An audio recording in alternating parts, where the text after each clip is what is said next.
Mo kí gbogbo ọmọ káàárọ̀ oòjíire nílé lóko lẹ́yìn odi pàápàá ẹ̀yin obìnrin rere lọ́ọ̀dẹ̀ ọkọ. Lónìí lórí ohun tá ti ń bá bọ̀ tẹ́lẹ̀ lórí abẹ́ tó gbẹ. Á máa mú àwọn ọ̀nà tá a lè gbà bọ́ nínú wàhálà yìí, á máa mú wọn wá níkọ̀ọ̀kan báyìí. Èkíní ni pé obìnrin tí abẹ́ rẹ̀ bá ń gbẹ ó gbọ́dọ̀ máa ní ìbálòpọ̀ léraléra lóòrèkóòrè torí pé nípasẹ̀ ìbálòpọ̀ ní tó ṣe déédé, ẹ̀jẹ̀ tó yẹ kó flow síbi tí ó máa lubricate ara á lè flow, gbogbo juice tó yẹ kó flow á lè flow. Tóbìnrin gan ò bá ní ìbálòpọ̀ bó ṣe yẹ kó ní lásìkò ní àwọn ìgbà tó yẹ kó ní, abẹ́ máa gbẹ.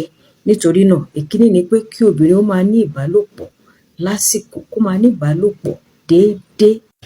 Ẹlẹ́ẹ̀kejì ni pé ní àsìkò eré ìbálòpọ̀, ẹ̀yin ọkùnrin ni mo fẹ́ gbà níyànjú yìí, kẹ́yin obìnrin náà ẹ rọ àwọn ọkọ yín.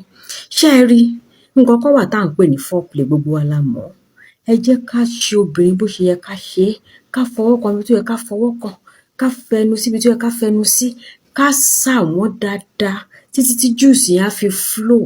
Tó bá flow dáadáa, tó flow dáadáa lóòrèkóòrè, kò sí ohun tó ń jẹ́ pábẹ́ gbẹ mọ́. Ẹ̀yin ọkùnrin wa náà, kì í ṣe pé kẹ́ kàn kí obìnrin mọ́lẹ̀ nígbà tó bá ti wù yín ṣe kẹ́ ló yá kẹ́ kàn kì í bọ̀, bẹ́ẹ̀ kọ́. Ẹ jẹ́ ká ṣe obìnrin bó ṣe yẹ ká ṣe. Ṣé ẹ mọ̀ pé obìnrin kì í tètè wá? Ara obìnrin ò dẹ̀ kì í fìgbà míì tètè le náà. So ká sà á ibi tó yẹ, gbogbo ohun tó yẹ ká ṣe, ká ra obìnrin ródóródó, ká ṣe kó gbogbo ẹ̀ kó jọ kíákíá. Ṣé ẹ rí lẹ́yìn very good foreplay tó ti jẹ́ kóbìnrin wá, òun gan ló máa ń ran obìnrin lọ́wọ́ láti dà. It's only a selfish man that comes first. I used to say that.